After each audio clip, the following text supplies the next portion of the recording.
আজ উত্তর চব্বিশ পরগনা জেলার ব্যারাকপুর কোর্টে আয়োজিত হলো লোক আদালত। আজ সকাল থেকে প্রচুর মানুষ বিভিন্ন সমস্যা ও অভিযোগ নিয়ে হাজির হন এই লোক আদালতে। সাধারণ মানুষের দীর্ঘদিনের আইনি জটিলতা ও বিরোধ মীমাংসার লক্ষ্য এই দিনের এই বিশেষ আদালতের আয়োজন করা হয়।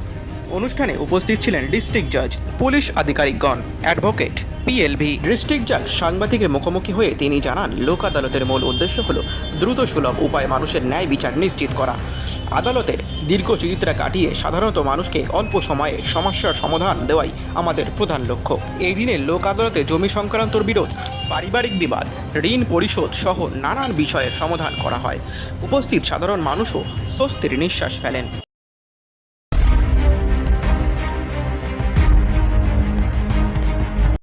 আমরা কোনো রকম মিথ্যা সম্প্রচার করি না।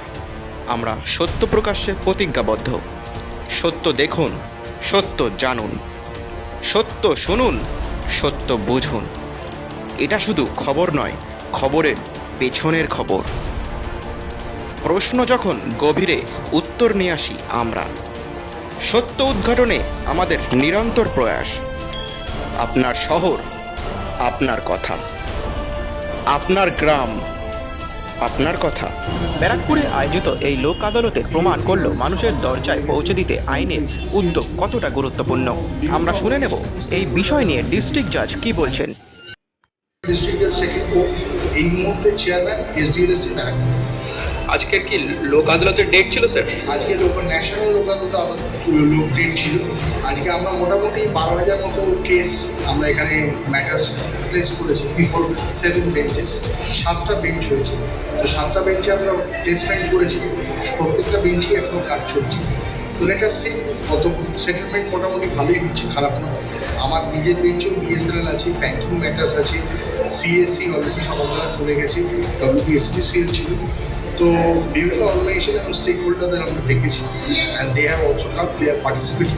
এমবি কেস প্রচুর হচ্ছে, এটা মোটর ভেহিকেলস একটা ফাইনের কেস, প্রচুর এরকম ফাইনের কেস হচ্ছে। তো we are trying hour level best to get the matter settle, because লোক আদালতের একটা উদ্দেশ্য হচ্ছে যাতে আমরা সহজে এই ম্যাটারগুলো যেগুলো পেন্ডিং আছে, বিশেষত ফাইন যেগুলো কম্পাউন্ড হবে সেগুলো করা যায়, যাতে মানুষ তাড়াতাড়ি রিলিফ পায়। যারা লিটিগেন্টস, যাদের এই ধরনের মামলা ঝুলে আছে বা এই ধরনের ফাইনের কেস ঝুলে আছে, so that they may get the earlier relief.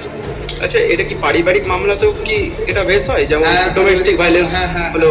Domestic violence purely হবে না, কিন্তু পারিবারিক কিছু কিছু ক্ষেত্রে বিশেষ কিছু ক্যাটেগরি আছে, সেক্ষেত্রে এইগুলো সেটা।